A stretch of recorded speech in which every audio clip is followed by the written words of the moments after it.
Hello दोस्तों, नमस्कार। तो अब हमने क्या किया था, हमने परसेंटेज अपना पूरा कंप्लीट कर लिया था। अब हमें क्या करना है, यहाँ पर कंपाउंड इंटरेस्ट चक्रवृद्धि ब्याज को हमें शुरू करना है।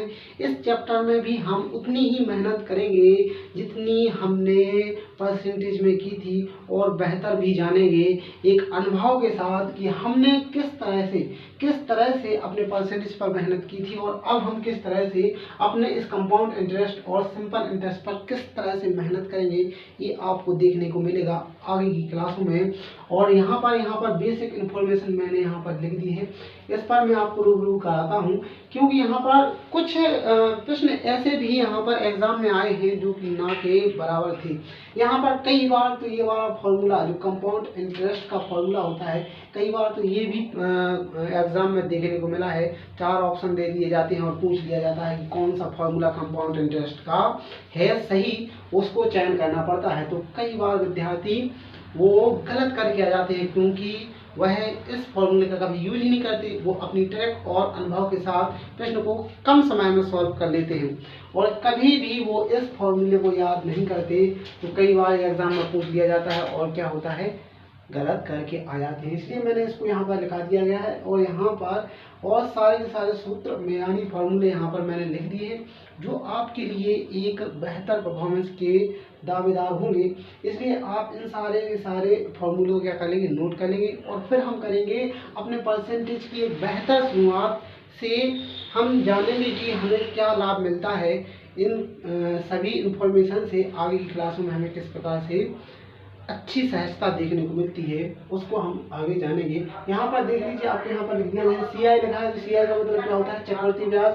और ए का मतलब होता है मिश्रधन। मिश्रधन किसे कहते हैं, जो CI और P अर्थात मूलधन को जोड़कर यहाँ पर मिश्रधन बोला जाता है। P का अर्थ होता है मूलधन। R का मतलब होता है दर। दर कैसी भी हो सकती है, वार्षिक हो सकती है, 6 माही हो सकती है, तिमाही हो सकती है। यहाँ पर हमने दर देखी थी, तिमाही भी हो सकती है, मासिक भी हो सकती है, और दिन में भी कभी कभी यहाँ पर आपको आर का मान अर्थात दर देखने को मिल सकती है। तो यहाँ पर दर से हमने रिलेटेड जानकारी ले ली है। इसके बाद में एक कंपाउंड इंटरेस्ट का सिंपल सा फॉर्मूला है।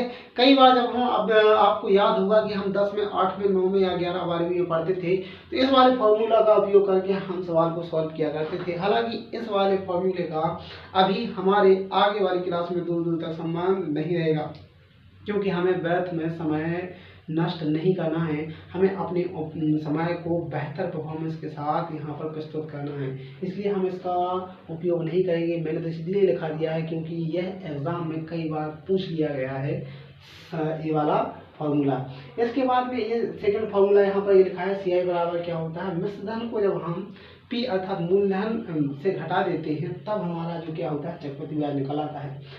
मिश्रधन का फॉर्मूला क्या है, A बराबर P कोष्टक में 1 + R/100, और कोष्टक की घातें या पावर क्या है, n है। यहाँ पर n की जगह t भी हो सकता है, n की जगह t भी हो सकता है। t का मतलब भी समय ही होता है, और यहाँ पर n का मतलब भी समय ही होता है। फिर हम बात करते हैं साधारण ब्याज, जिसे हम क्या कहते हैं, सिंपल इंटरेस्ट कहते हैं। सिंपल इंटरेस्ट क्या होता है, साधारण ब्याज। इसका फॉर्मूला होता है क्या, I बराबर या SI बराबर सिंपल इंटरेस्ट या इंटरेस्ट, सीधे ही आप बोलेंगे तो P अर्थात मूलधन गुणे R गुणे दर, जिसे R को क्या बोलते हैं, दर, और T को क्या बोलते हैं, समय। तो I बराबर P गुणे R गुणे T/100। इसी प्रकार से है क्या, P बराबर I गुणे 100/R गुणे T। इसी प्रकार से R बराबर I गुणे P, I गुणे 100/P गुणे क्या है, T। इसी प्रकार से T बराबर I गुणे 100/P गुणे R। ये हमारे जो फॉर्मूले हैं, ये क्या करने हैं, आपको इनको नोट कर लेना है अच्छे से। इसलिए क्योंकि आपके समय भी शायद हो सकता है कि एग्जाम में ये वाला फॉर्मूला आ जाए और आप भी करने में असमर्थ हों। तो इस असमर्थता को आपको नहीं देखना है, आपको सीधे ही सवाल को अच्छे और बेहतर तरीके से आपको सॉल्व करना है।